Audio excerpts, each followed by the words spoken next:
straight politicking, all you suckers. This is Alex Alonso with an S, and you could tap in with me on all social media platforms, Instagram, Twitter, and YouTube, even Facebook. Alex Alonso 101 on all those platforms. And I'm here with my co-host from out of Inglewood, the city of champions, but it's been a minute since they won one. Munchie B, the mayor.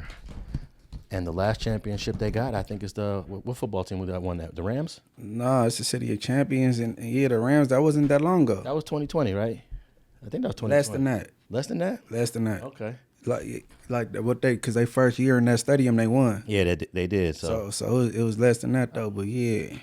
And then of course the Lakers, the five that the Lakers got with Kareem and Magic were all in Inglewood, not the Staples Center. But Kobe and Shaq, They got one. they got the not at in Inglewood. They won all theirs in the Staples Center. Okay. Yeah. Like 2001 and all that. Yeah, those three in a row were in the Staples Center. Damn, Right. they took three away from Inglewood, man. But we need the Clippers to get one now. Oh yeah, You know well, what I'm saying? that ain't never gonna happen. Don't think so? Nah, man. I think the Clippers are cursed, man. The Clippers are cursed because they've had some great teams, some great players, but they just can't seem to put it together. And plus, they had a horrible ownership for many, many years. They're beyond that now. Remember the Sterling dude? Hey, well, in the words of Alex Alonso, never say never. Look Yeah. at the Knicks.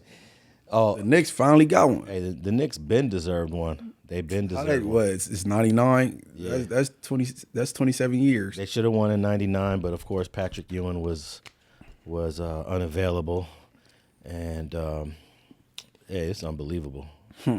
It's unbelievable. I thought it was even more crazier when the Boston Red Sox won a World Series because they hadn't won one in like 100 years, and they won one a few years back. They ain't gonna do it, but I just believe they need to give Inglewood a team. Stop putting all these people in Inglewood and, you know what I mean, all these stadiums and stuff, and you not giving my city a team. Oh, you mean actually call the team Inglewood? Right. I wouldn't care if it's the Clippers, the Inglewood Clippers. Like, y'all keep putting these stadiums and arenas in Inglewood and calling it L.A. Yeah, but that's because And it's cities that's smaller than Inglewood in different states that got teams. No? No, I mean, yeah, but they don't have the name of the small city as, like, for example, in Texas, they play in Arlington and Irving. They're not calling it the Arlington whatever, you know. They didn't even want to pick a city. They just said, F it for the baseball team. We're going to just call it the Texas Rangers. Or the Texans, like the football team. Because the Texans is just the Texans. Yeah. Hey, but no. It is. I just got to think. You know what I'm saying? It's small cities that got teams, but I got to think, though. And I'm going to double back next week on you.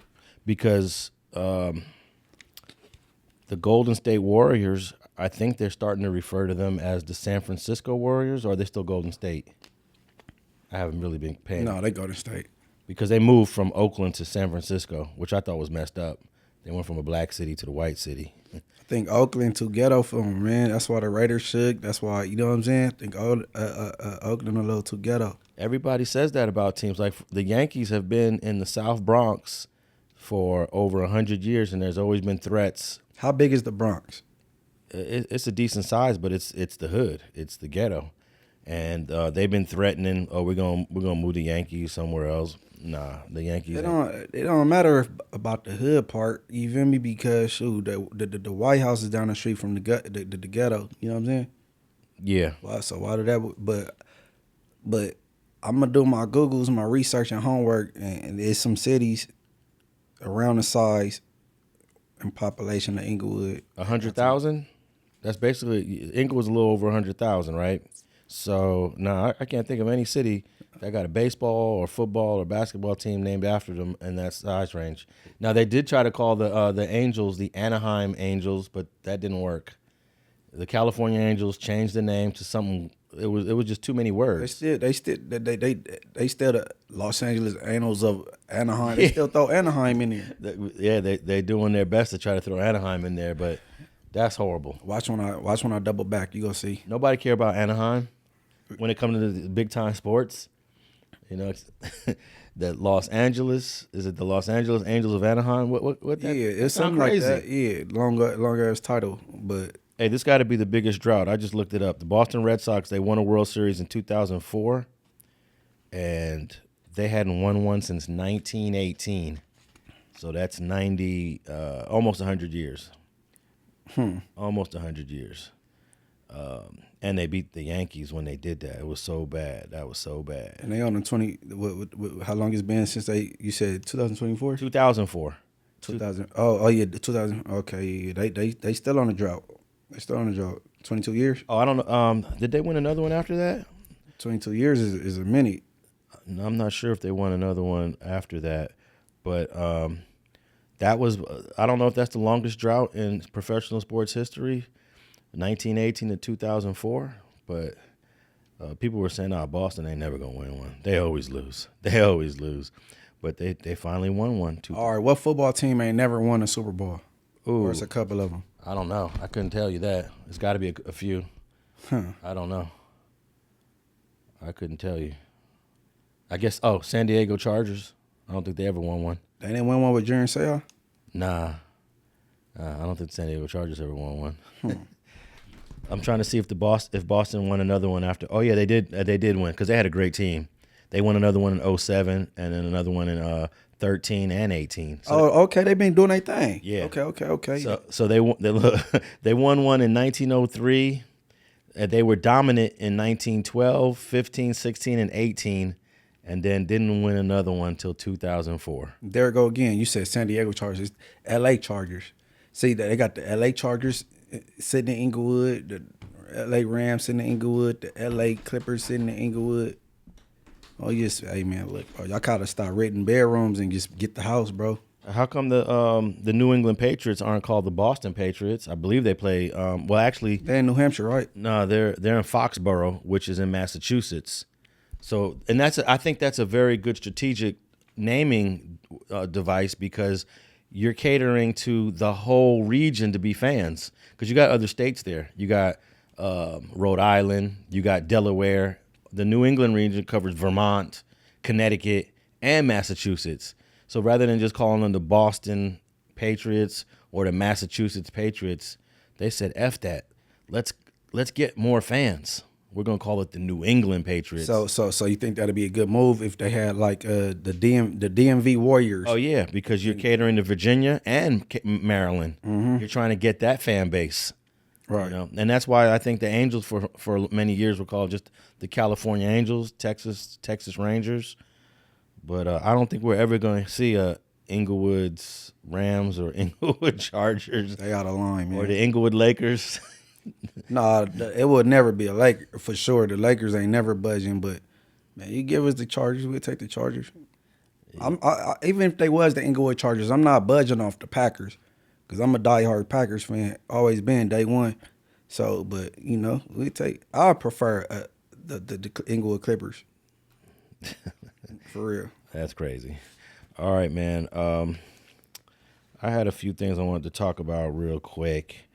There was going on in Los Angeles news. The news has been covering the LAPD shooting and killing this dog, that harmless dog that came to the door of a person that the police was coming to. They thought they were coming to help. It was a huge misunderstanding.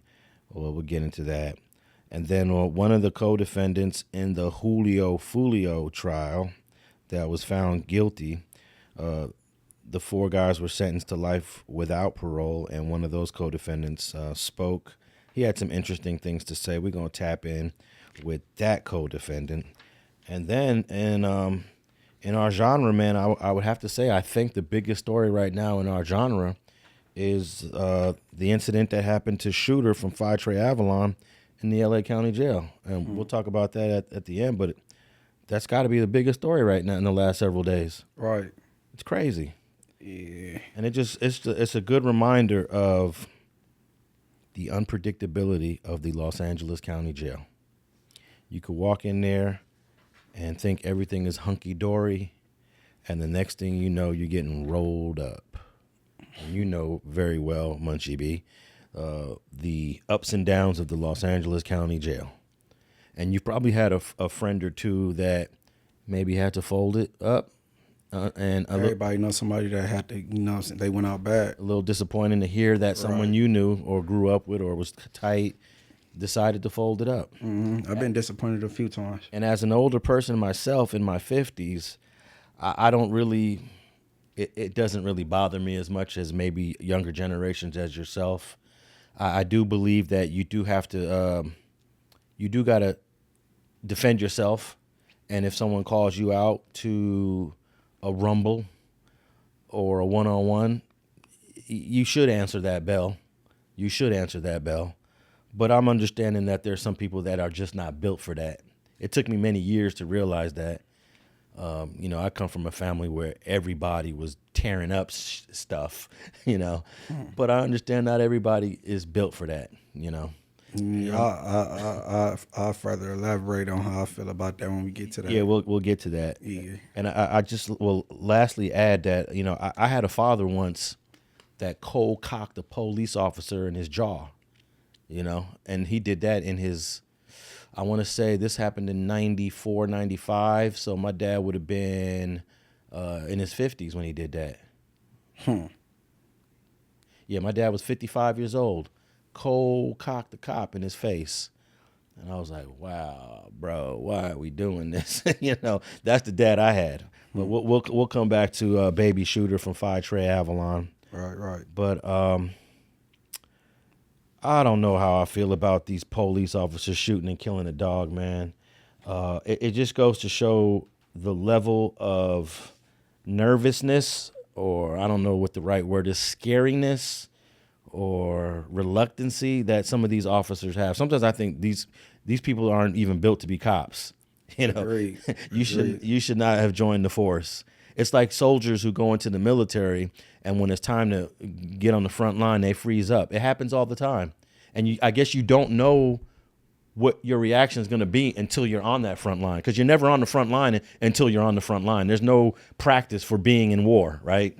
You don't know what you're going to do until you're in it. In real time. Yeah, and there's been many soldiers that have stepped up and did what they had to do, and then they turn around and look, and there's a bunch of soldiers hiding behind the log. It's funny, like when you like in elementary, like single digits and all that, like when you think of police, you almost think of them like they invincible. They probably can't be beat up.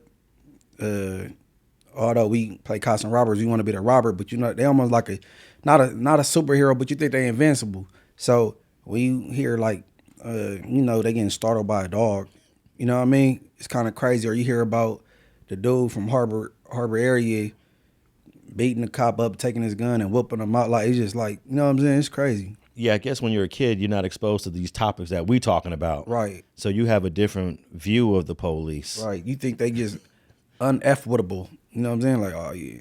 Now, I grew up in a household that was, man, especially my uncle, not my dad so much, but my uncle who basically was living with us, it was always F the police, F these mother effers, F that. That's all. That's what I grew up with all day, every day, And then I remember one time my dad told me, hey, your uncle, he got a problem with a specific cop that keeps bothering him. And I said, well, what happened? So my dad told me the story that my dad is 7 years younger than his older brother, my Uncle Tito. They were both walking down the street, and the cops pulled up on them. Same cop that always bothers my uncle. And the cop said, we need to go inside this building, go to the roof, and handle our business once and for all. Now, this is the 1950s. So you will never see this today. But it was very common in the 1950s where a cop turned to his partner and handed him his belt, handed him his gun, and said, I'll be back. We're going to have a squabble. And you will probably never see that. It's probably never been done in the last 20 years. That's out of protocol, out of policy. But my uncle squabbled with the cop. My dad told me the story. They both went inside the building. My dad stood downstairs with the other cop. And maybe, 6-7 minutes later, my uncle comes down the stairs and he tells the other cop, you better go up there and get your partner. That's the environment in the 1950s. Whooped him out. And then there was a scene in the movie, Bone was in this movie, and they try to give you a little flavor of that with the LAPD. But the movie took place in the 80s or 90s. End of Watch. Was it End of Watch? Which is the movie where Bone was in there? He squabbled with the LAPD cop. I ain't up on it. Oh, okay. There was a great scene, and everybody. We were at on the what is it called, the premiere, and there were a lot of people, older people in the audience that really liked that scene. It was like, I remember them days when you can call a cop out, and a cop will turn to his partner and give him his weapon and say, let me squabble this dude. So Bone actually squabbled the cop in the movie. Did he win in the movie? Or was it a good one? It was a good one. It was a good one, and they squabbled inside the apartment too. But yeah, that's a LAPD really never really done that. That's a New York PD thing. New York PD is known for squabbling the people, giving fair fades. Yeah, I don't think they would have never did that out here. Nah, I'm not sure how it was in the 50s and 60s. They ain't letting the Bloods and Crips get one up on them. No, I'm talking about pre-blood cripping. I'm talking about 50s and 60s. They ain't. I don't think. Now, it's the culture and the climate in California, they ain't gonna let it happen. Okay, but let's say we put Munchie B into the 1950s where that was a thing. I could see you probably calling a couple cops out. Say, hey, let's do our thing right now. Let's go to the back of the park right now. Put your gun down. Yeah, and they would respectfully do that. They'll give their gun to their partner, and let you get busy. I heard of that happening in jails With the COs. Oh, okay, probably. Yeah, I heard of that happen. I ain't never been there for it, but I heard of it, like stories. End of Watch came out in 2012. Okay. And it was Jake Gyllenhaal. I like Jake Gyllenhaal. And his partner was Michael Pena. And this was the movie. This was the movie. And of course, this is the reason why Bone was in this movie. I'm looking at who wrote it and who directed it. It's a guy named David Ayer, who grew up right down the street from where we're sitting at right now. Okay. And he's tapped in with the gangs in LA. Okay. David Ayer. So if it's a David Ayer movie, he gonna use some. He gonna use real LA dudes. Right. He did the movie Tax Collector, and he had Conejo in it, the rapper, from Harpies, which is right down the street from here. Shout out to Harpies. So that's a great scene for trying to get a feel of what I'm talking about. I never witnessed it. I just heard stories, but that movie End of Watch gives you a little feel for that, what was going on back in the day. All right, so these two cops pull up to, they get a call. They get a call from a concerned neighbor that they hear screaming. They hear something to worry about. And she calls the LAPD 911. Hey, there's a screaming lady, my neighbor, she's screaming. And I have a 911 call for that, but let me just let everybody know this was the day the Knicks won.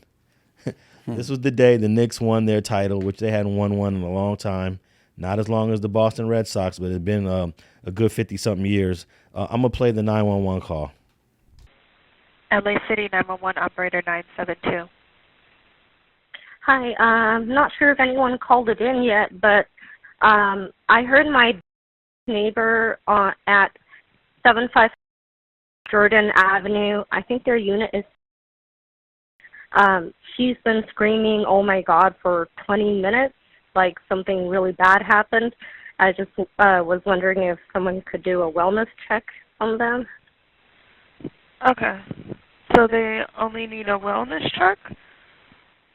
I'm not sure what it is, but I was out on my balcony and they're screaming, "Oh my God," it's been a long time now.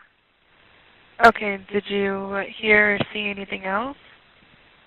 No, I didn't see anything. They're just screaming like something horrible happened. Okay. Smart unit screaming woman, 75 Jordan Avenue, 75 Jordan Avenue apartment. Subject is a female black in her 40s inside of the unit. Code 3 incident 4205, ready 2136. That's the 911 call.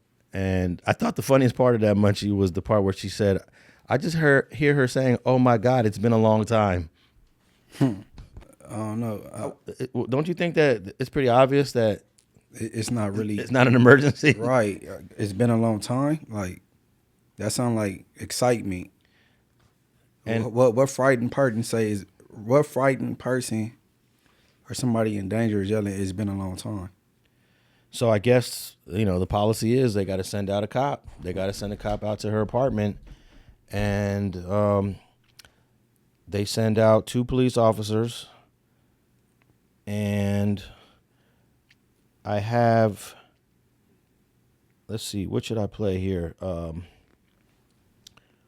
let's play the actual, let's play this, the actual body cam footage from the LAPD. It's 2 angles. We'll play angle 1. This is the cop that's standing right side of the door.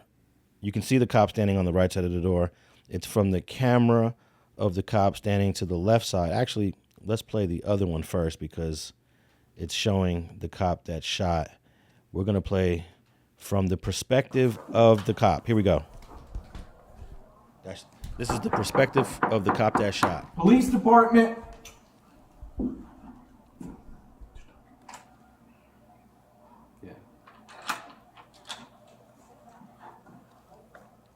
LAPD. It's LAPD. Hello. Hi. Oh, can you put your dog in?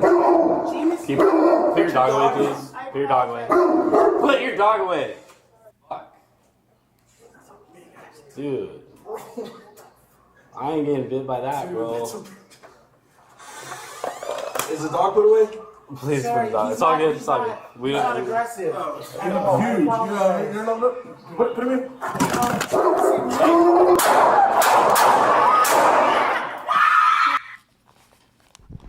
So that was from the perspective of the cop that actually shot.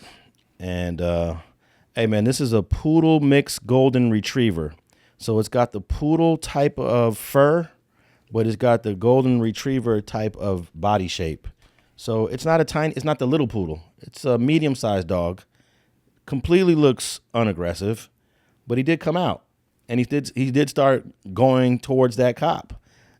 So let me play it from the from the other angle, and for those that are watching, you'll actually see that the cop holsters his gun immediately when the lady opens the door and the dog sticks his head out the door. Here we go. It's LAPD. Hello. Oh, can you put your dog in? Put your dog in. Put your dog away. Put your dog away. Fuck. That's a big ass dude.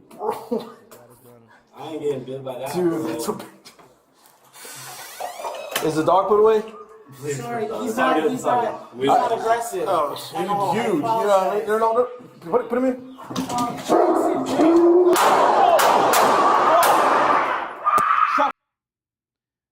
And that's from the other angle. Happens pretty quick, how much? I count 5 or 6 shots. Yeah. So a lot of people are upset about this. I even heard they should be. The mayor was upset.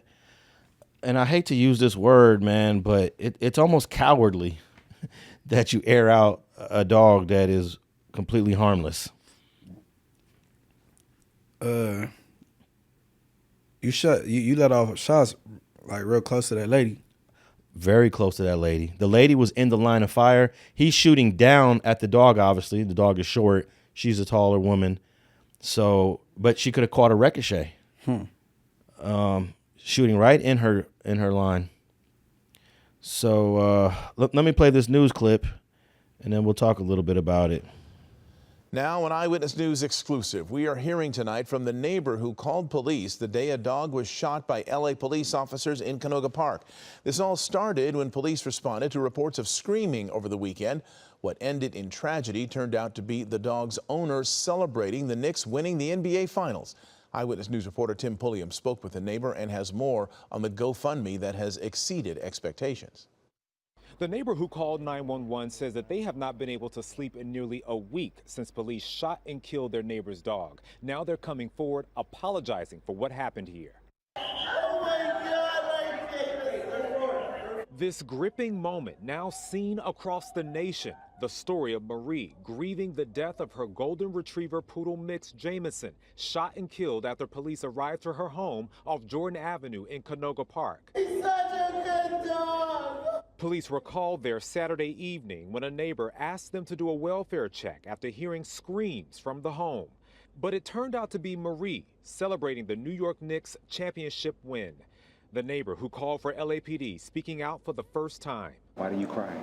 I feel responsible for what happened. The neighbor says they were walking outside the condo building when they heard Marie's screams. Were hiding their identity because they fear their safety after receiving threats from people online. Why didn't you go check on your neighbor Marie to see if she was okay?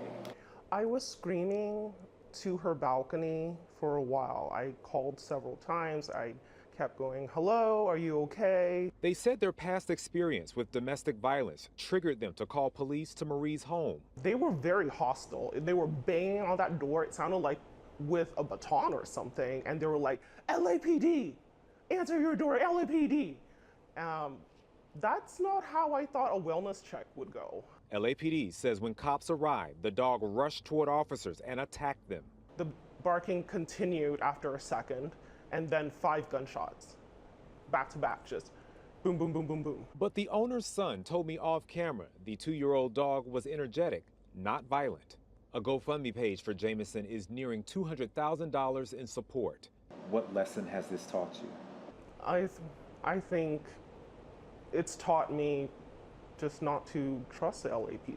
Next time I would probably go myself and check on my neighbor. What would you like to say to your neighbor? Marie, I'm so sorry. I thought I was doing the right thing, and I wish that I could tell you this in person, but I'm scared. The family, through their attorney, says they appreciate the apology from the neighbor, but their focus is on justice for Jameson and accountability from LAPD. Police say that they will hold a comprehensive investigation that includes the release of bodycam video. That video is going to be shown to the family on Friday. Tim Pulliam, ABC. So we heard from the neighbor there. The neighbor is actually very, very apologetic and sorry. The neighbor is clearly is green and is a square. Yeah. So like, you know what I'm saying, when you hear it's been a long time, I don't know how you felt. Somebody was like in danger, but you know, she apologized, but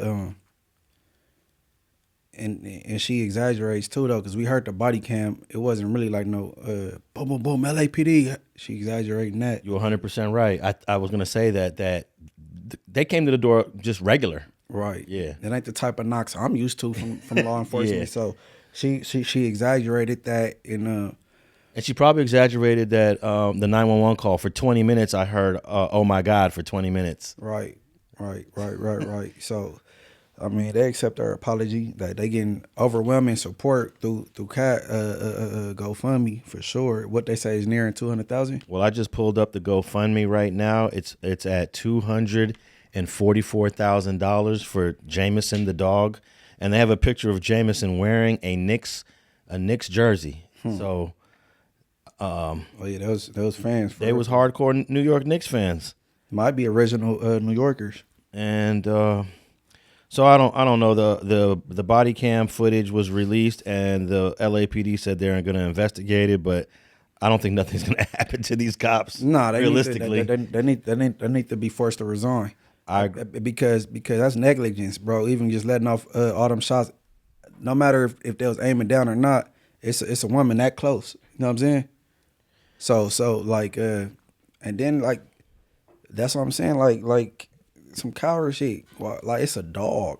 You know what I mean? Man, y'all out here responding to shootings and robberies and car chases, and y'all worried about a little dog? Like, come on, man. That's what I'm saying. Well, I would say it's a medium-sized dog, because they're the first ones that are gonna say that wasn't a little poodle. That was a big poodle. I just feel they need to be held accountable the same way. If a dog was to get loose, a LAPD dog, and was biting me, and I was hitting the dog so it could stop biting me, because that'd be a whole new charge for me. Even, you know what I'm saying, hitting a dog that's tearing me up. You know what I'm saying? 100%.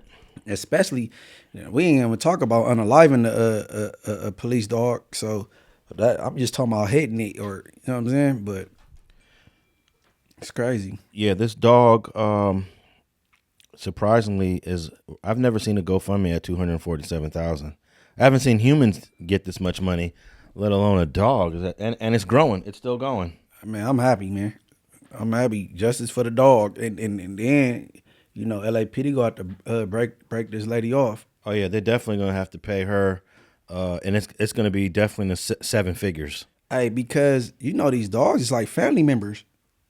Especially for a single woman like her. Man, dogs are like family members, bro. I've heard of people leaving they dying and leaving things to their dog. That makes zero sense to me. But hey, I've heard of it, man. So I mean, they need to be punished, bro. If it ain't jail, man, they need to throw that badge on the table and walk out. And I think the dog, the LAPD guy that shot the dog, he was saying stuff prior that let you know what he was about. He was like, I'm not getting bit by no dog today. Well, what you gonna do about it? Yeah, I'm gonna air this dog out. It was pretty clear that was in his mind. And then 5 seconds later, he's doing that. Right. I'm not getting bit by no dog. Like, what, maybe he got bit before and he didn't like it? He might be like scared of dogs, period. Man, I was outside this studio. There used to be a bunch of homeless people right around the side. They're gone now. But they had like 2 or 3 dogs. And one day I decided, let me go take a walk. And one of their dogs just charges out of their little homeless encampment, comes across the street, and is charging at me. And for a split second, I'm like, oh, shoot, this dog is about to jump me.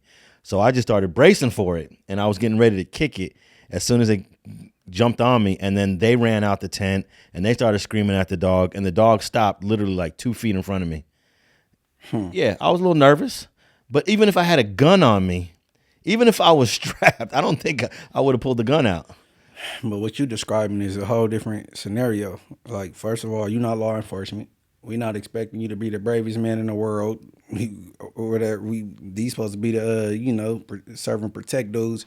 And it's a dog just running, charging at you. That dog is inside his home. Yeah. You know what I mean? Like, dogs is protective of their owners, even if they go bark. Even if they scared, they go bark. You know what I'm saying? You know what? I think the dog was being a little bit protective because he was like, who are these 2 men at our door? We never get men at our door like this. And he does what a dog does. Right. Let me maintain my position. Let me maintain my territory, which dogs do. And man, this cop got scared for a poodle. What is it? A poodle golden retriever mix that was 2 years old. It was a baby. The dog was a baby, man. And even that was rapid fire, bro. That was 5 or 6 shots. So why you couldn't pop one time? Like if you were startled or something. I wonder what non-lethal weapons on pets, how they work. Like if he would have used the taser. I mean, if Mailman used mace, why he can't? Right? Yeah. I mean, the mail carriers got mace, so he need to be relieved of his, not the partner, but the one that shot, bro. He need to be fired, bro. And mail carriers, they confront dogs way more often than the police do. Hey, I've seen some real cool videos of Ring cameras of dogs going at it with the delivery drivers, not just the post people, but Amazon. Yeah, right. Those are hilarious. You see people running out the yard, hurdling the fence, but we don't see people shooting dogs like this police officer did. He need to be relieved of his duties, man. Throw the badge on the table. Get him out of here. I don't think that's gonna happen. I think I agree it should, but we've seen far worse happen, and cops are able to keep their jobs. So poor old Jameson getting smoked. I don't think it's gonna cause this officer to lose his job. I need to push the issue, man. That's negligence, bro. You let off all them shots in front of that lady. All right, man. Julio Foolio shooting. It's still making the news because it's a multiple defendant case, and they were in front of a judge the other day, and specifically Isaiah Chance. He had a few things to say. I have 3 clips here of Isaiah Chance addressing the court, addressing the judge. And for those who are unaware, this is one of the 4 guys that was convicted of killing rapper Julio Foolio from out of Jacksonville, Florida. And there was also another co-defendant in this case that was tried separately. His girlfriend, what was the girlfriend's name? Oh man, I just forgot the girlfriend's name. But the girlfriend got a lesser sentence. She was her girlfriend, was it the one that we covered last week? No, this one. It's gonna be this guy. Okay, Isaiah's girlfriend. And I'm not even sure if they're still together. But during the time of this offense, well, they both locked up. So, yeah. Let's say writing from facility to facility. I don't even think they even allow that. You can't write, at least in California, an inmate can't write to another inmate. They do it though. Yeah, they do it. There's ways to do it for sure. Yeah. But he's the one that was with the girl who was tried separately, and she this is important to note. She received a lesser sentence and got 15 years, whereas these 4 guys all got life without. So let's play clip number 1 of Isaiah Chance addressing the court. Sorry, I'm kind of nervous. Sorry. It's all right.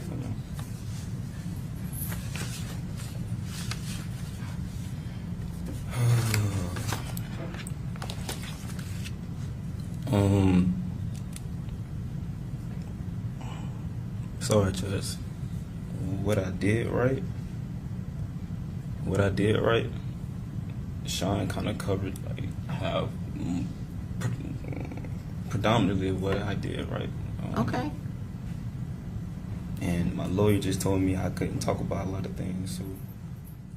Well, you just need to be careful. If you start talking about the facts of the case, you could end up creating more evidence against you. So that's probably his concern. So I just want you to be aware of that. But even if you're repeating what Mr. Gathright said, you still have the right to say it. So I don't want you to feel that you can't talk just because Mr. Gathright already said it. Okay. All right. I don't even have or know the right words to say that can rectify the intense severity of how I am situated currently, corresponding to my sentencing right now. I don't think anyone with a reasonable mind frame could adjust their conscience to the reality of something this absurd, especially being this young. This is harder than what I intended. I'm gonna be honest. I feel like our appearances here were more political based than solely on our 6th and 14th Amendment, which guarantees our right to a fair trial with an impartial jury for each defendant. Being that, I'm not gonna say that.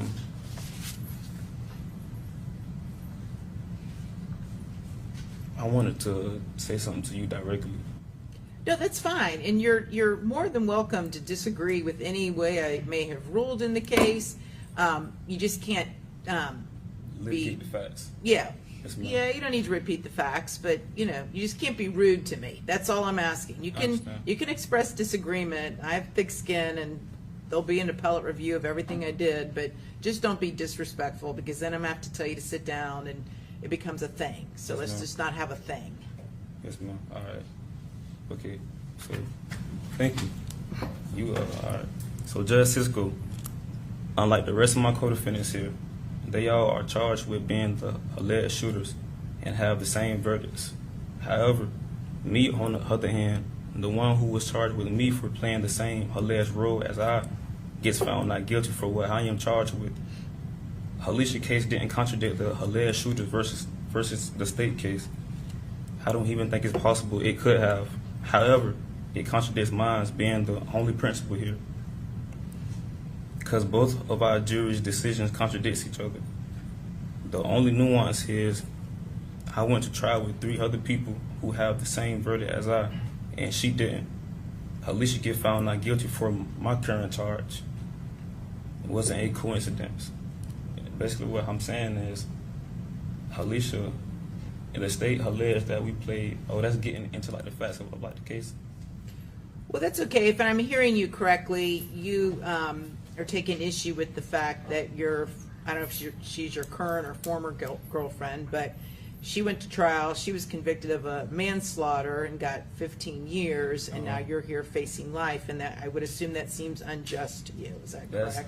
That's highly unjust. Okay, so that's the clip, the first clip, where he's basically trying to tell the judge, how did Alicia, that's the girl's name, how did she only get 15 years, and you guys are maxing me out? And I think you're maxing me out because I got tried with these 3 other dudes, and it's kind of a little unfair. That's his argument. I think he articulated himself well. He trying to put it in the best words he can, without sounding like he's throwing other people under the bus, and trying to follow what his lawyer said about not stating the facts and creating more evidence to dig a deeper hole in case you want to come back for appeal. So I think he doing a good job of trying to get his point across. Yeah, but it ain't gonna change what's gonna happen regarding his sentencing. So they not sentenced yet. I believe they all got maxed out. So me personally, I wouldn't even be speaking right now. Yeah, because like whatever I'm saying ain't gonna change your mind. Yeah, let me confirm. I believe the sentences were life without parole. Or they looking to get sentenced to that? Because I'll be wanting to know, like, what's the point of even speaking? Because once they hand down, they, hit the gravel, like, it is what it is. I'm not about to be talking no more after that. Like, I'm gone. Okay, it says here, Julio Foolio, 4 men formally sentenced to life in prison for Tampa ambush. Let me just confirm if it's without parole or with parole. 4 men convicted of murdering Jacksonville rapper Julio Foolio were formally sentenced to life in prison without parole. Yeah, I was correct on that. Life without parole. So this was before she actually imposed the sentences. You get to address the court in a hope that you're going to get a lighter sentence. But I think it was pretty clear they were going, all 4 of these guys were going to get maxed out. So the girl was the driver? The girl was not the driver. She was the one that was doing she was tracking the social media, the locations, the movement of Julio Foolio, and then relaying that to these guys. She was in the inside, going from party to party with him. Yeah, if I remember right. Yeah, she played a role, but not the same role. She wasn't out there busting. She wasn't busting the rifle like Sean Gathray. There's footage of Sean Gathray holding the rifle and just busting as the car passes. So all 3 of them was busting? No, not all 3 of them were. I think that's what I heard him say. Like, he wasn't even the shooter, right? There might have been one guy that wasn't the shooter, but all of them worked together. They were all on camera there. Let's see. But yeah, they got life without parole. I think, like he said, I don't know they sentencing guidelines out there in the state of Florida, but it might have been a little bit excessive. You know what I mean? Life without parole? Without parole is excessive. Yeah. Yeah, but I don't know they guidelines out there. Like out here, we got the lie in wait, cause y'all clearly it fall up under kind of like lie in wait, cause y'all trailed them all night, right? They were tracking. That's the same thing as lie in wait. Yeah. Right. Same difference. Except for lie in wait, you just posted waiting. But I kind of see where you're going with it. All right, I got 2 more clips of Mr. Isaiah Chance, but I don't know how effective addressing the court really is, because it's like you're damned if you do, you're damned if you don't. So if you choose that not to address the court and not say anything, the court and the judge are going to criticize you for not showing remorse. They love to do that. You show no remorse, no remorse. And then you get up there and you spill your heart out, right? And you still get maxed out. So what do you do in a situation like that? I mean, I want to say I wouldn't address the court at all, but like we was talking about earlier, when it's in real time, you don't know what you would do in that situation. Yeah. So, like sitting from right here, I'm saying, like, I wouldn't even address the court because I know their mind is made up. And then you have your lawyers giving you advice, and you're asking your lawyer, what should I say? And they're helping you with your speech, because he's actually looking down at a paper trying to read his information. So your lawyer's giving you advice. He's probably saying, you got to say something. If you don't say anything, you're getting life without parole. If you say something, you might get life without parole, but maybe you just get life with parole. But if you say nothing, you're definitely getting life without parole. I think without parole is excessive. Yeah. Well, you're talking about a state that they were looking at the death penalty. So they eventually took the death penalty off the table. And the full name of the fifth defendant, the female, her name's Alicia Andrews. And she got 15 years. And she got convicted for being, it says here, for being the lookout. Andrews is currently challenging her conviction and seeking a new trial. But let's go to clip number 2 of Mr. Isaiah Chance. I seen Susie Lopez on the news this morning, and she was saying that justice has been served. Absolutely, if you see it from that perspective. But everything that's a perspective is based off perception. So if you say that's justice, okay, but when you look at, if you put me and Alicia up on like side by side, that's unjust, like it's injustice, like it doesn't make sense, like it's contrary to my verdict. Like her jury made their decision, our jury made their decision, but it contradicts like both of our verdicts. The only difference is like I went to trial with my co-defendants and she went to trial by herself. So I feel like personally I got guilt more so by association than like participation. That's all I really wanted to say. So that was clip number 2. I thought that was interesting. Basically saying Alicia had and this is important when you have multiple defendants. There's always an effort to try to separate defendants by defense attorneys. It's better. Let me separate you from him. Let me separate you from them. These 4 guys didn't get separated.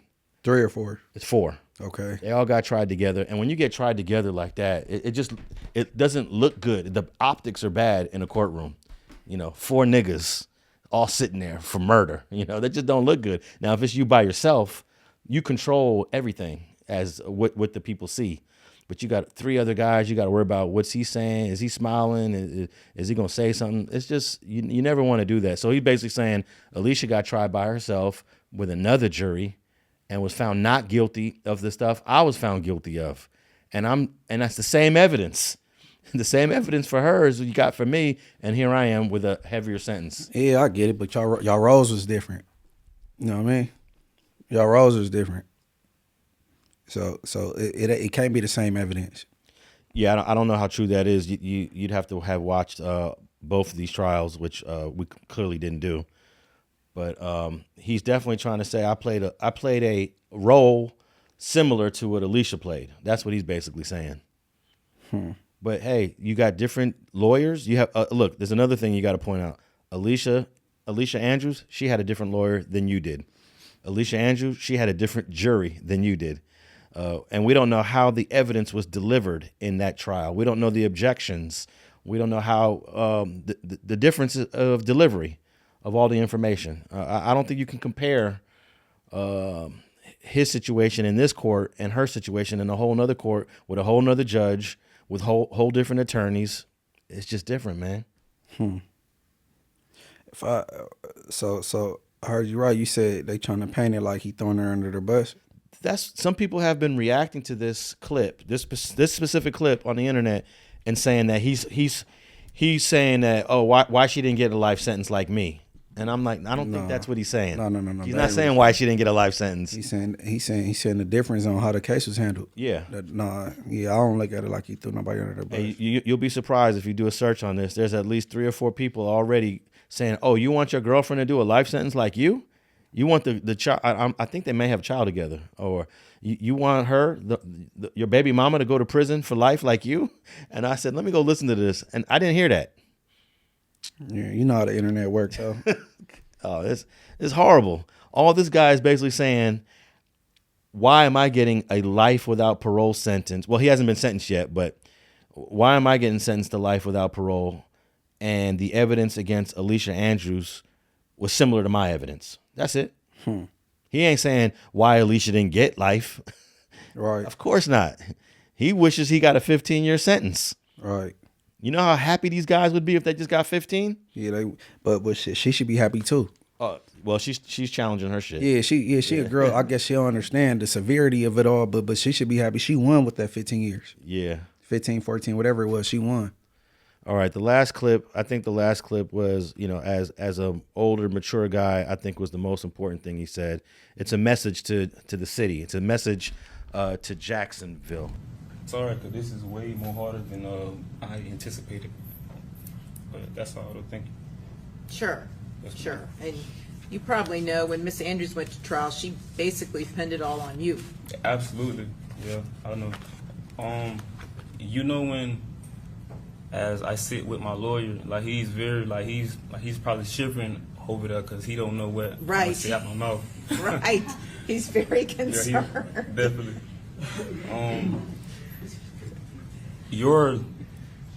A lot of people don't know, but before you go to trial, you try to be optimistic, but everything is done strategically. So how the lawyers optimize what they're gonna say or what they're gonna do, they do it with the client. You know, I'm not saying what she's saying was wrong or not wrong, or what he wanted her to say, or what she said. You know, but that's all though. I want to say something to like Jacksonville though too. So to my city, man, it ain't worth it, boy. Like it ain't worth it. Like me being a rapper from my city, and Foolio being a rapper from our city, it ain't worth it. Like my mouth getting dry, sorry. Like the dissing, the beefing, the shooting, like for what? Like for what? Like when you sitting in your cell alone, cold, it's lonely as hell in that bed. Everybody leave you. Like nobody here for you. Like the ones that's your ride or die, your girlfriends, whoever you love, the only person there for you is your mother, and maybe like one friend, maybe, but it ain't worth it though, bro. It ain't worth it. I was 21 years old facing the death penalty. I never ever, my only interactions with law enforcement was traffic tickets. Wake up next morning, I'm facing the death penalty. That's how quick life can change. It ain't worth it, bro. That's all though. And sorry if I was nervous. Sorry. No, it's okay, Mr. Chance. And thank you for saying that. Yes, ma'am. And that's a good message and an effort and a hope to maybe get a lesser sentence from the judge, but it didn't work much. No, I agree. That was a cool message right there at the end, for sure. It needed to be heard. And I think really it's a good message for even content creators, because a lot of people think that this content that's being created and distributed is all for fun and games. You know, dissing, disrespecting. But obviously, if you look at this Julio Foolio situation, their dissing and their disrespecting was real. And it could happen in LA. It could happen at one of our studios, right? I mean, people think everything content, you know. And everybody ain't going for it, but you know, hopefully somebody ain't got to figure out. You know what I'm saying? Well, I don't know. Did you hear about that situation in Vegas where these two content creators, I don't know if they met up on purpose or if they met up by chance, but they got to busting at each other. Well, I don't know if it was each other or one bus on the other, but he killed the dude on the strip. Content creators from Vegas. And everyone that was watching them and viewing them and being entertained by these two guys going back and forth thought it was just fun and games. And then they met up. And the other dude's in prison, or he's in county jail, because I think he's still fighting his case. I think this happened in 2025. You ain't heard about that one? No, but I ain't surprised. Yeah. Everybody ain't for the disrespect. You know what I mean? Yeah. People think everybody just disrespect people for clicks and all that. That's crazy. I think that they had a chance meeting on the strip. I don't think they just deliberately met up to argue, fight, or whatever. And I believe they were both YouTubers. And let me see if I can pull that up real quick and get the name of the guy. And I'm sure the guy that did the shooting and killed the other dude, he's in what is it, Clark County, Las Vegas? He's in the Clark County jail, probably saying, damn, why did I do this? Was it worth it? Because you're about to get life. YouTuber panicked after killing 2 on Las Vegas Strip. That was earlier this year. Oh, that was this year? Yeah, that was this year, March. They got all kind of footage of him in court. It says he panicked, quote unquote. I'm sure that's going to be his defense. I'm not hating, because he's trying to figure out how he can get up out of this. A YouTuber who shot and killed a couple on he killed the creator and his wife. A YouTuber who shot and killed a couple on the Vegas Strip during a live stream panicked in the aftermath and acted in self-defense after a previous beating, his attorney has said. Manny Ruiz, 42, known as City Manny, is accused of shooting and killing Rodney Finley, 44, also known as Finny the Legend, and his wife, Tanisha Finley, 43, near the Bellagio Fountains on June 8th, 2025. Okay, it did happen last year, but he was in court a couple months ago.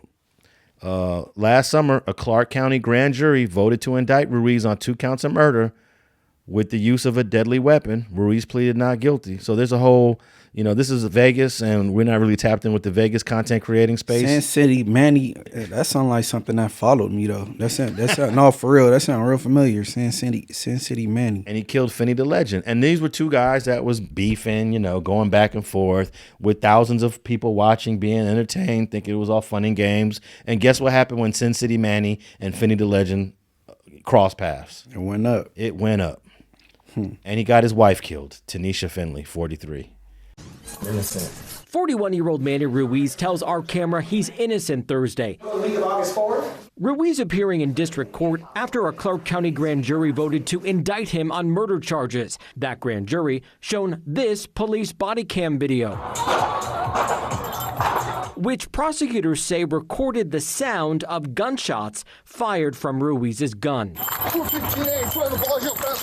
Prosecutors also showing the panel more of that live stream, which shows 44-year-old Rodney Finley adjusting the camera moments before police say Ruiz shot and killed him and his wife, 43-year-old Tanisha Finley. In the aftermath, police say Ruiz left a trail of items behind. Photos showing the hat police say Ruiz was wearing, officers finding it in a trash can at the Paris Hotel. This jersey located in a hallway, and this gun still in its holster, crammed next to a fence. Let's just face the wall right here. We're just going to detain you real quick, okay? A day after the shootings, Ruiz turned himself into police, claiming self-defense. These photos taken shortly after that arrest. We are awaiting a decision from the committee that will determine if Ruiz should face the death penalty should a jury convict him. We should learn that the first week of August. At the Regional Justice Center, I'm David Sharns, 8 News Now. And detectives say this feud between the 2 YouTubers started 2 years ago. Police say neither Rodney nor Tanisha Finley were armed. And I'm just surprised this stuff hasn't happened in LA more often, because we got the most creators. Because people ain't let me tell you something. Yeah. The people that, if you ain't bumping into each other, because you don't want to be you don't want to come across that person. Because you come across people by accident out here. You know what I'm saying? By accident. Yeah. Like I was just at this on Saturday at this R&B thing, LA R&B block party. I ran into T Manny, the one that did content with us from Mansfield. Yep. Yeah, Whack Boy. Not saying he out there taking on whack battles or nothing, but Whack Boy, like people just run across these people, like, you know what I'm saying? And the only reason why T Manny knows Whack is because they was in juvenile hall together. Either juvenile hall or YA. But I'm just saying, like, you just run across people by chance, just being out in the world. You know what I'm saying? So, like, people be running their mouth and, you know what I mean? They expect, like, but the people that's not bumping into people, bro, they're hiding, bro. They're hiding. LA is big, but it's not that big. I promise you. I bump into people all the time. When we went to the battle rap between Geechee Gotti and Honcho, I bumped into Shaka from Swan that I hadn't seen in probably a decade.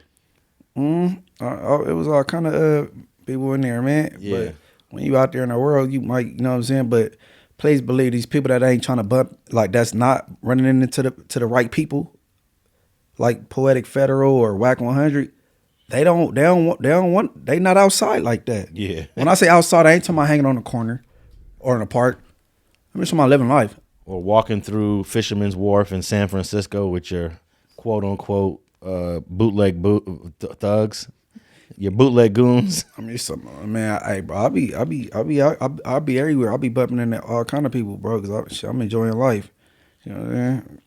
Mike Epps' show, we're bumping into people, you know what I'm saying, fans and supporters, and they're like, oh, damn, I seen you last night at the Mike Epps show at the Tour Dome, or I'm at the R&B thing on Saturday, you know what I'm saying, bumping in the team, like, we was outside, like, you know what I'm saying, but, you know.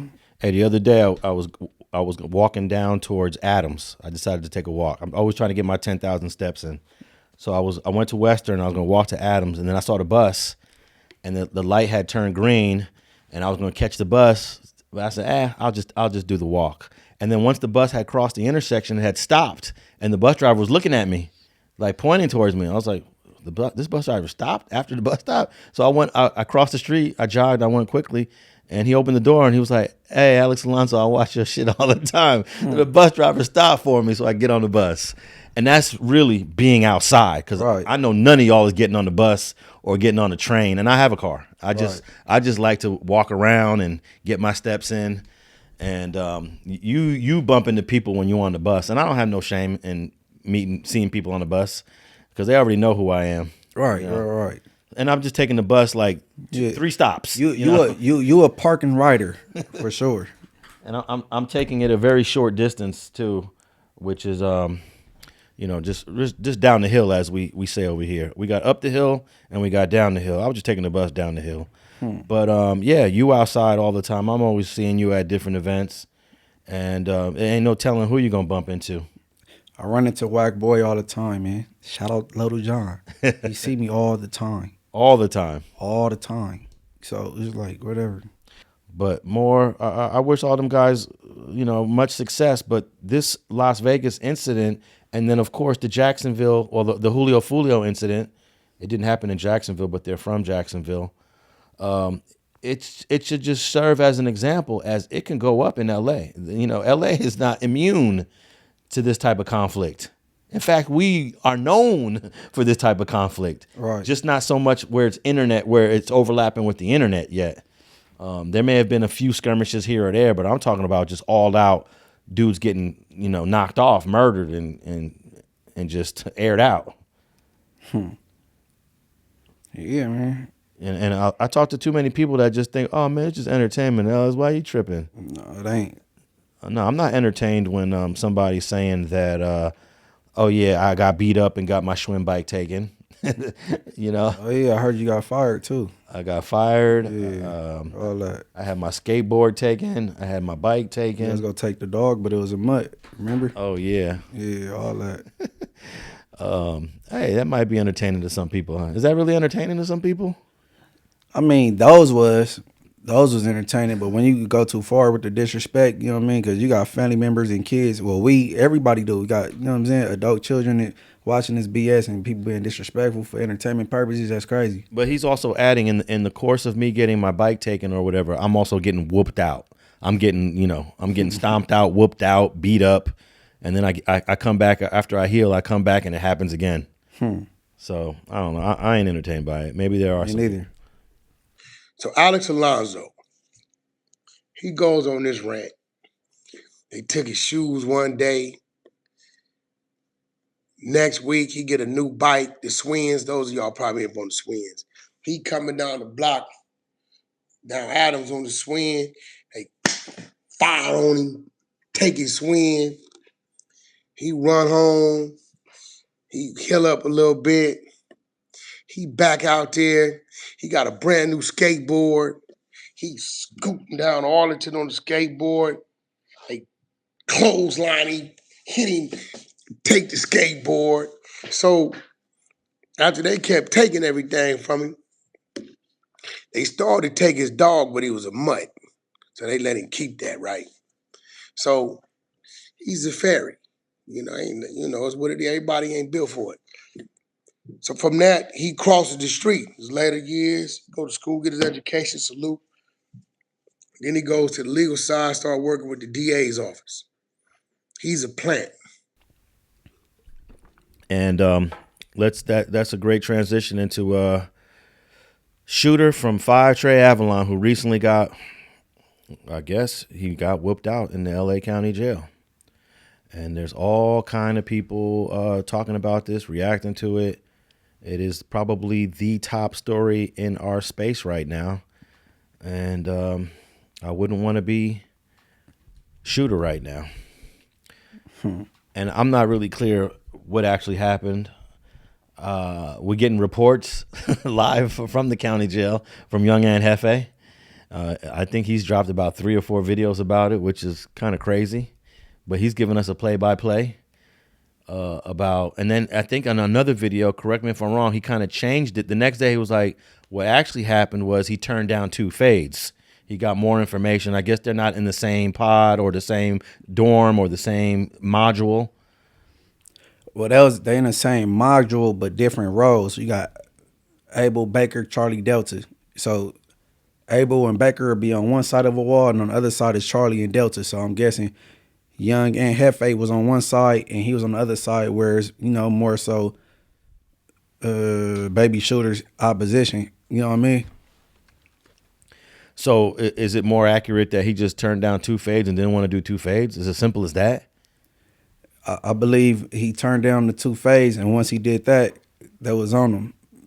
Now they really on you. Like, use a buster, and they had incentives to really push the envelope because he had some. The county jail is way different. I don't know how he still has some earrings in, but he had some earrings that he was bragging about that was supposed to be $6,000, and you know what I mean. You already they opposition, so now they got more incentive to be like, okay, it's kind of like, oh, you a buster, you on the menu because we got reason to get up on you and be accessible because you turning down fades. You know what I mean? And there was a phone call that was played by a dude from 40s. He's on the phone. Had the phone off the hook already ready recording to humiliate him. Yeah. Mm-hmm. And I could were you able to draw a picture from listening to that phone call that he had going? If I just using my common sense, I don't think nobody just be yelling, "Oh, you trying to kill me?" So I believe they brandished, a jailhouse weapon. You know what I'm saying? And was scaring them. But I don't believe he was stabbed. All right. You know what? I have a video here that I saw on Instagram.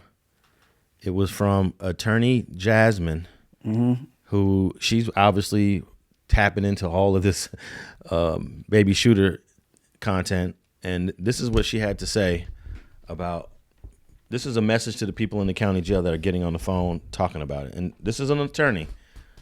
I'm aware that some people are on the phone with people in jail or prison so much that they're recording. The automated recording that says this call is being recorded can kind of just be something you don't really hear anymore, but just know that it really is recorded.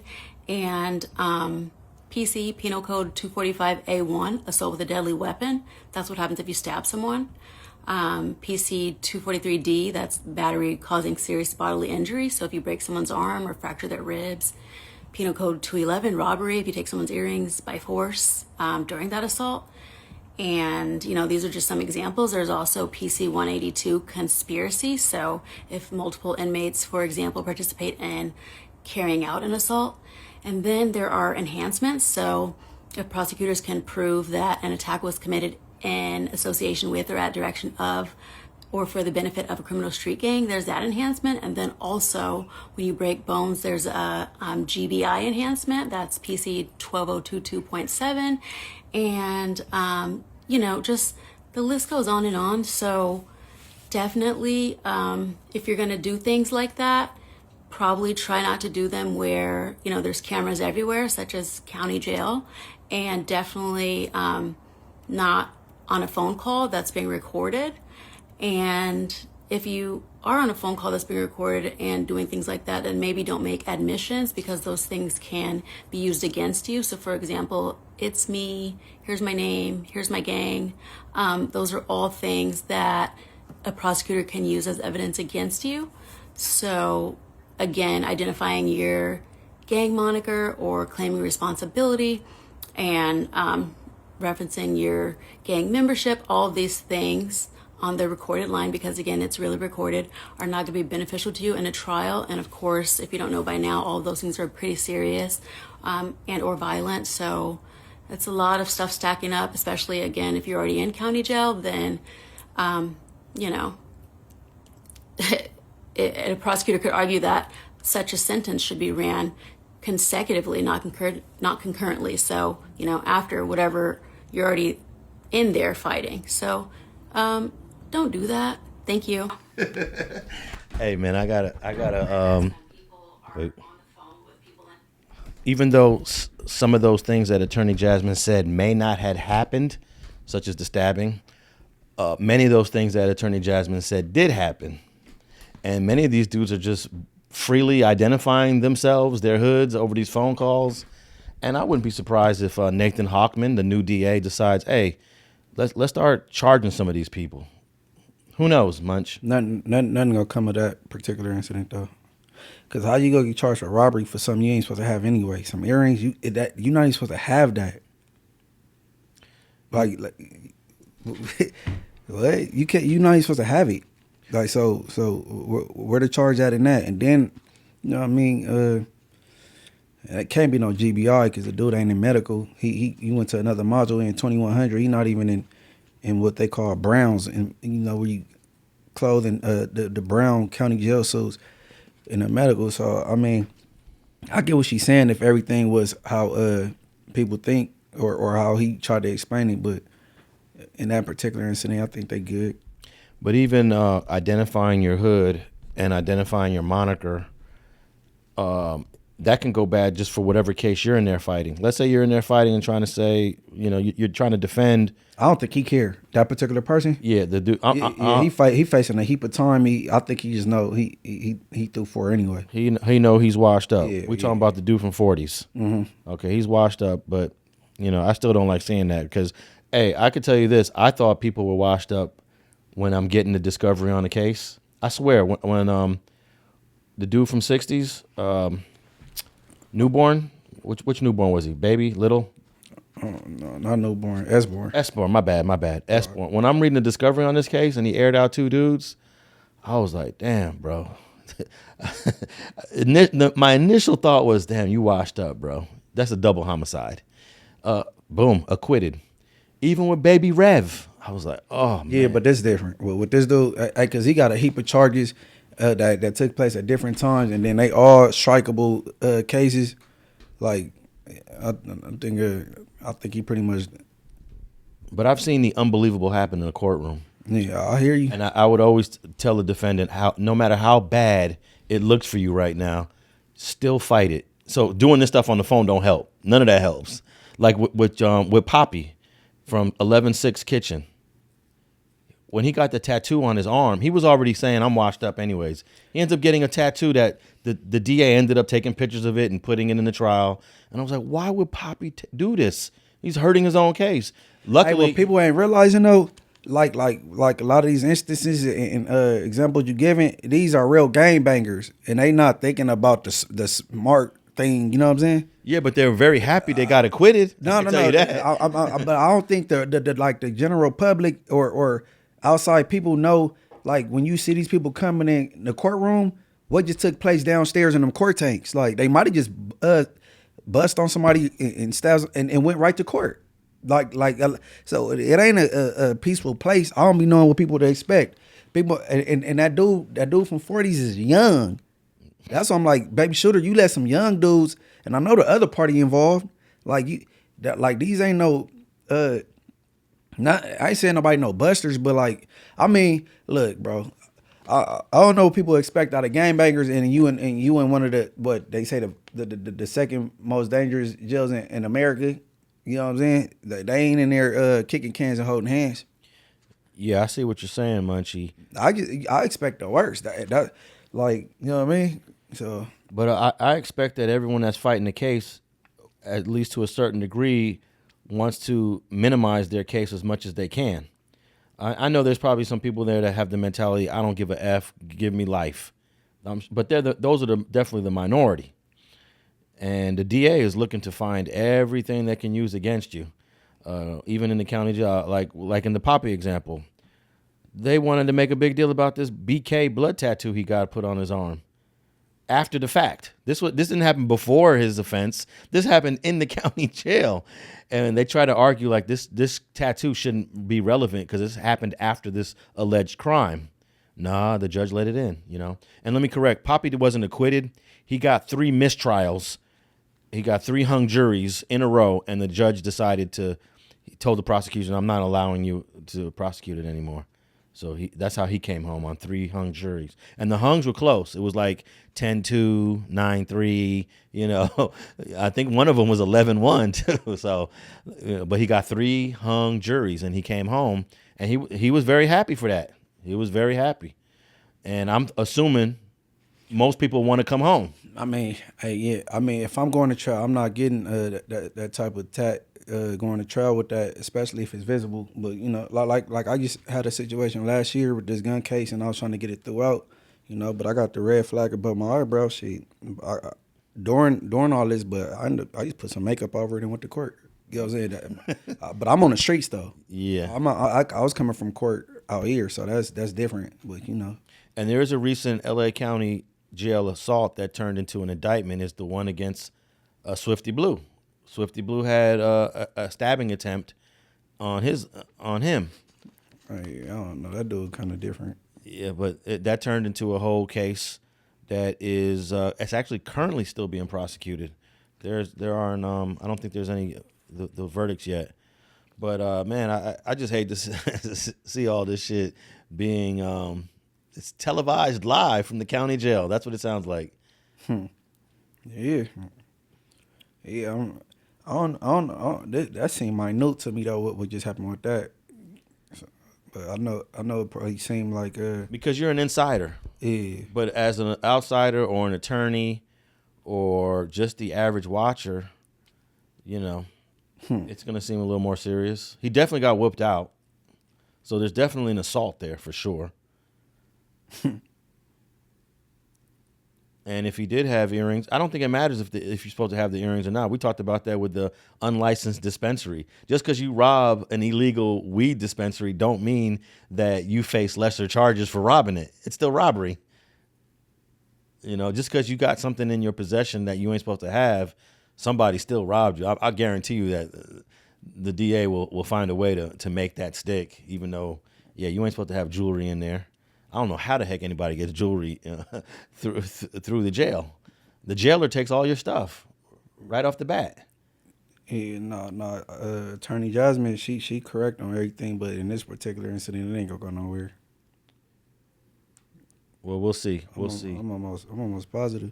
Well, I think that's great advice, Attorney Jasmine. It is. Whether or not those things actually happened, we're almost certain there was no stabbing. There was no stabbing. Yeah, there was no stabbing. Ain't no broken arm. Yeah, and I'm almost like, okay, yeah, there's no broke. Okay, the broken arm would be the GBI, but I'm still tripping on like, how do you get jewelry into the county jail, and then why would you be wearing it around? Because people can't leave the internet and the cloud alone, bro. You turning yourself in to do like a money, some change, you gonna be back. Like, what did you, like, you know what I'm saying? Oh, that's all he got to do? Yeah, he turned himself in to do some like little punk time, like a little over a month or something. Oh, they probably gonna let him out in about a week. I don't know, but shit, I know. I don't know. Okay, so when he gets out, you know he's gonna go to no jumper, right? And then Wacko try to help him clean it up, because he already hopped on the phone with Wack, and he, you know what I'm saying, tried to like make it seem like it wasn't like it was, or it's a part of what goes on. Like you just, you know what I'm saying, but it's just obvious he didn't go about things correctly. Yeah, maybe turning down those 2 fades was a mistake, but I get it. People in jail, they like pit bulls. They sense fear. You know what I'm saying? So you gonna be on the menu. But it seemed pretty simple. Like when whoever went up to Baby Shooter and was like, "Hey man, where you from?" Oh, okay, you got 2 fades over here, and that seemed simple. He decided, hey, no, I'm not doing that. I don't feel like fighting. Nah, or some shit. Yeah, man. And unfortunately, boys and girls that are listening to Straight Politicking, especially to those here in the Los Angeles County area, You can't turn those down. I know a young man. He's in prison now, but he went through the county jail. He wasn't even a gang member, but because of the community that he grew up in, he had to fight all the gang members from the enemy set. And this was something that he was not used to, but he did it. And he did it over and over and over. And as the more he did it, the better he got. And I was really feeling bad for him while I was getting the reports. I was like, wow, they're doing him wrong. Oh, they're doing him dirty. But that's the county jail. That's the Los Angeles County Jail. So if you don't want to go in there and have to fight 2, 3, 4 guys, then don't do crimes. Hey, don't subscribe to the streets. Subscribe to Street TV. All right, Munchie B, where can the people tap in? MB_ the mayor on Twitter and Instagram, and Morals Over Money TV. Man, like, hype, subscribe on YouTube. Yeah, I saw you on Latin Affiliated with Angie Smalls the other day. That was cool. Yep. Shout out Angie. I see she tapped in with you. Yeah, we did a music review. It went cool. So everybody go check that out. You know what I mean? And make sure you tap in with Street TV video clips for this episode and all previous episodes. If you want to listen to us, you just want the audio, tap in with Spotify, Apple, iHeart, and we out.